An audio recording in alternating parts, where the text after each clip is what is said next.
નમસ્કાર ખેડૂત મિત્રો, સ્વાગત છે તમારું અમારી ચેનલ ખેડૂત માહિતીમાં। તો મિત્રો, આજના આ વિડીયોની અંદર આપણે તમામ માર્કેટ યાર્ડોના કપાસના બજાર ભાવ શું રહ્યા છે અને કપાસના બજાર ભાવમાં હવે શું ભાવને લઈને અપડેટ છે તેના વિશે વાત કરીશું। પણ જો તમે અમારી ચેનલ ઉપર નવા હોય તો આવા ખેડૂતને લગતા વિડીયો જાણવા માટે અમારી ચેનલ અત્યારે સબસ્ક્રાઈબ કરી નાખો ને તમારા મિત્રોને વધુ શેર કરી દો। તો મિત્રો, હાલના કપાસના ભાવ માર્કેટ યાર્ડ બહુ ધીમું ચાલી રહ્યું છે। આવકનો પણ એટલો બધો વધારો નથી।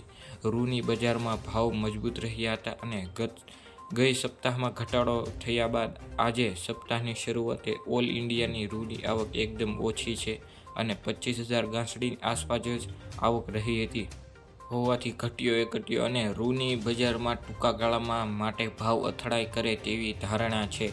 ખોળમાં ઘટાડો જોવા મળ્યો છે અને ટેકાના ભાવ પણ તેના કારણે પણ કાંઈ ભાવમાં ફેરફાર જોવા મળ્યો નથી।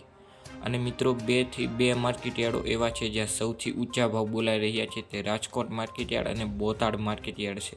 ત્યાં મિત્રો 1550 ને પ્લસ ભાવ બોલાઈ રહ્યો છે અને 11 બીજા એવા માર્કેટ યાર્ડોના નામ છે, ત્યાં મિત્રો 1500 ને પ્લસ ભાવ બોલાઈ રહ્યો છે। એટલે મિત્રો, અત્યારે બધા માર્કેટ યાર્ડોમાં ભાવ સારો રહ્યો છે, પરંતુ હમણાં વરસાદની વધારે જોરના કારણે હવે આવકમાં ઘટાડો થશે, તેના કારણે હવે ભાવ ઘટી શકશે, હવે વધવાનો થોડોક ઓછા ચાન્સ છે। તો મિત્રો, આવી જ કપાસની અને અન્ય ખેડૂતની અપડેટ મેળવવા માટે સૌથી પહેલાં અમારી ચેનલને સબસ્ક્રાઈબ કરી નાખો અને તમારા મિત્રોને વધુમાં વધુ શેર કરી દો।